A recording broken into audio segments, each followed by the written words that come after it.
Coming up on the top 5 indie games of September, we take a look at an ultra-violent beat-em-up, a tribute to F-Zero and other futuristic races, and a Twin Peaks-inspired mystery. But just before we do, let's get into some headlines and honourable mentions. The PS Vita and Wii U ports of Hyper Light Drifter have been cancelled. In a video posted to YouTube, lead designer Alex Preston cited health issues and problems with the game engine running on the platforms as the main reasons. Refunds have been offered to all affected backers. Hyper Light Drifter released earlier this year on Windows, Mac, PlayStation 4 and Xbox One. Towerfall developer Matt Thorson has released an 8-player version of the local party game exclusive to itch.io. The new version is a standalone title and has been modified to cater for 5 to 8 player matches. Retro-looking platformer Owlboy has received a November 2nd release date. First conceived in 2007, Owlboy will be available on PC.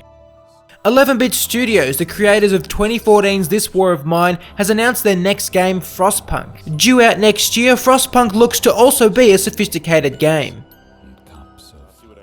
The narrative-driven Firewatch will be made into a full-length feature film. The adaptation comes as a result of developer Campo Santo's new partnership with film studio Good Universe. Currently, there are no specifics regarding the film's production.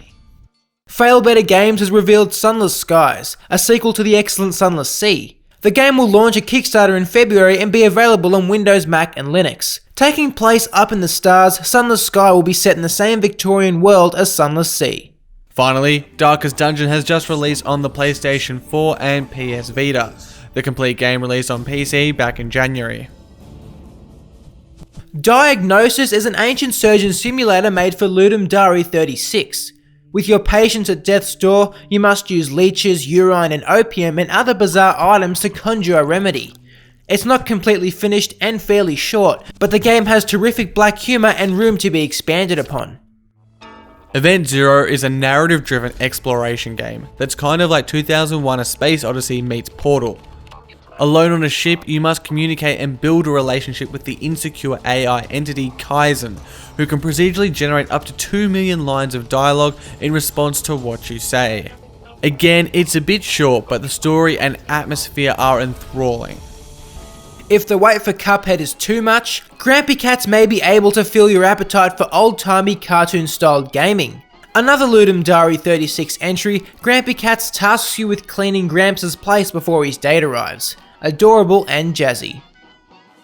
Project High Rise is a management sim in which you build skyscrapers. It doesn't provide as much depth and challenge as other titles in the genre, but constructing your own tower and making it profitable is still a fun experience. Seasons After Fall is a 2D puzzle platformer with art so brilliant it rivals that of Ori and the Blind Forest. Its symphonic soundtrack is just as pleasing and makes for a terrific world to explore.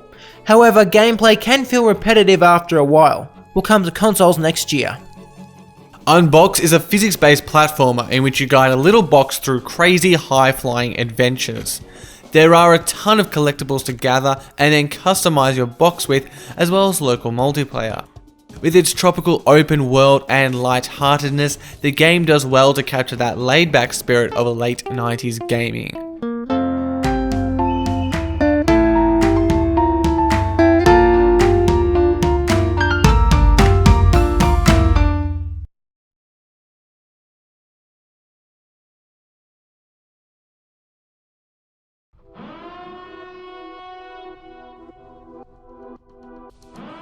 Mother Russia Bleeds is an ode to the arcade beat-em-ups of the late 80s and early 90s, mixed with the nasty brutality of Hotline Miami. Its ridiculous story, a hallmark of the genre, sees 4 street fighters given an experimental drug by the Soviet mafia, become insane and addicted, and then go on a violent escapade to exact their revenge. Fans of Streets of Rage and Final Fight will find a game that lives up to the standard of those classics, albeit with a few flaws, including the bewildering absence of enemy health bars. Mother Russia Bleeds uses an experimental drug from its story as a power-up to spice up gameplay, but the game's biggest impact on the genre is its self-awareness. It's a game that is not just violent, but sickening and visceral. Gamers have almost been acclimatized to seas of blood and corpses, but beating pigs to death, even in pixel form, is truly shocking. We don't feel that Mother Russia Bleeds is making some political statement. Rather, it feels like it peels back any withstanding illusions and acknowledges upfront that it's a game about beating hordes to a bloody pulp. It quite literally injects the genre with its own drug of hyper-violence as a statement that it's a simulation to satisfy any repressed yearnings for violence. If that's the kind of game you want to play, Mother Russia Bleeds has got you covered.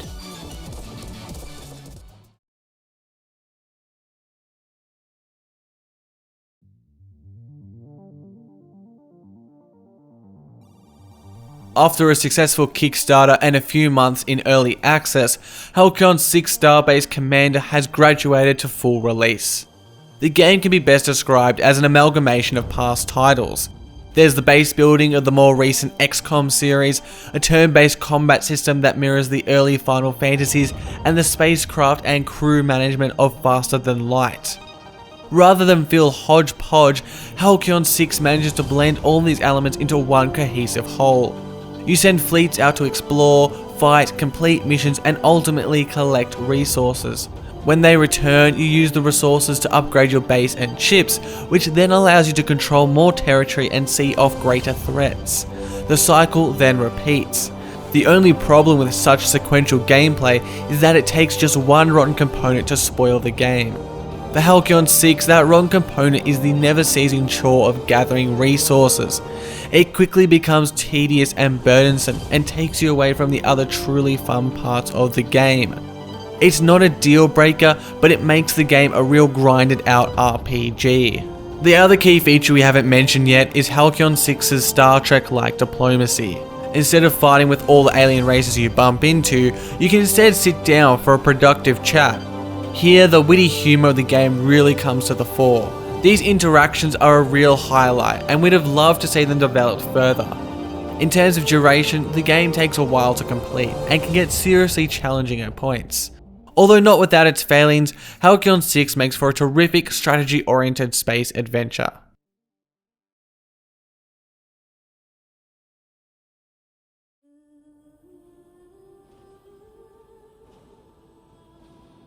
With its incredible speeds and unforgiving difficulty, the futuristic subgenre captivated audiences of the 90s.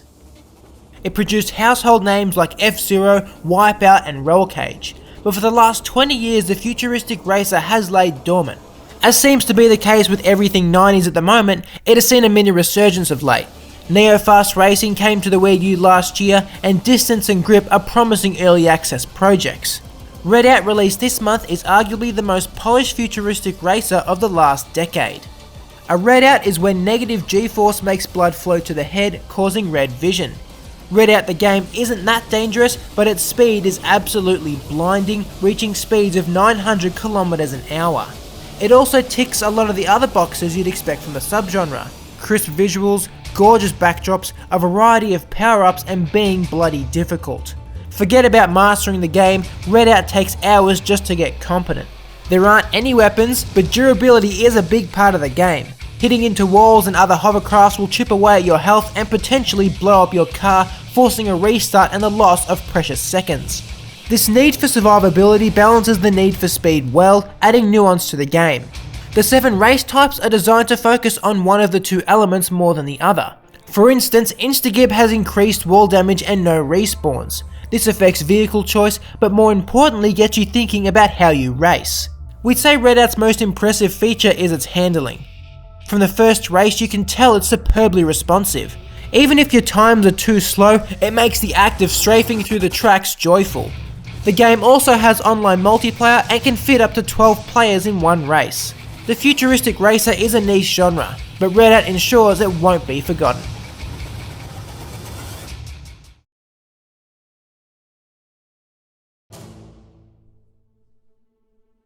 Virginia is the latest IT game in the increasingly emergent genre of walking simulators. From Gone Home to Firewatch, it's a genre that has produced some gems, but has become more renowned for its blurring of the divide between game and film. For some, the lack of agency it affords the player makes the game no longer a game. If that last sentence resonates with you, then you'll probably hate Virginia. Even in comparison to its peers, it's extremely controlling. The narrative is linear with no choices. You can only push the story along and watch the action unfold. Whilst this will turn a lot of players off, it is also where Virginia's magic lies. Being taken out of the action lets you see more.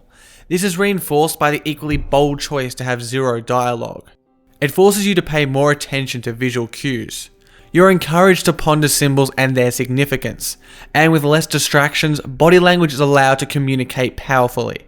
Again, this kind of design can be seen in the decision to have a very minimalist art style and set the default frame rate to 30 FPS.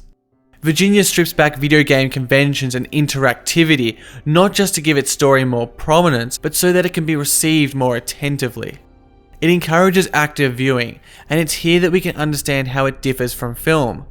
Understandably, this will still frustrate a large number of players, but for those willing to try it, Virginia offers a different and potentially illuminating way to tell story in games.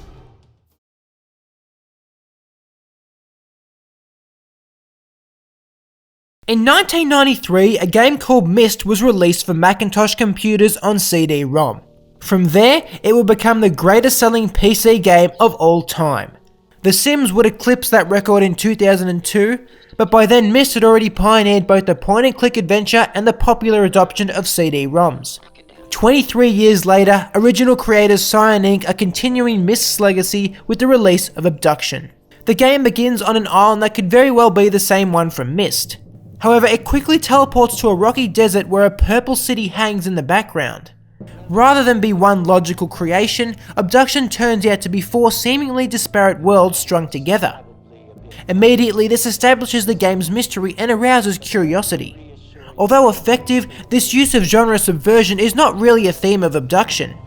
The trickery at the start is really just a reminder that Abduction is not a remake, but a whole new adventure. Abduction is overall quite faithful to Myst. Like its inspiration, Abduction is populated by extraordinary scenery. Thanks to technological advancements, these landscapes can now be viewed as one continuous world rather than a series of connected photographs. To say the least, it's stunning just to walk through. Throughout these places, there is a scattering of innocuous and odd items. In true Myst fashion, these will help you solve some seemingly unconnected puzzle later on. Puzzles are often straightforward, so if there's a locked door, the solution is to use a key. The real challenge is drawing upon everything previously seen to locate the solution. As such, the nature of these puzzles encourages the player to explore the world and examine its every detail. It is also often in these details the bits of the story spill out from, making for an organic storytelling experience. The satisfying formula is the same one found in Myst. Abduction just wraps it into a new adventure and makes it playable for today. That it still holds up is a testament to Cyan Inc. and the kind of experience they try to create for the player. Abduction starts off as a mess of incongruent planets mashed together, but as you traverse it, pick up all the puzzle pieces and put them in the right places, it becomes this richly fantastic world. Currently, Abduction is only available on Windows, but a Mac port is coming soon. Thanks for watching. We'll see you next time here on Indie Former.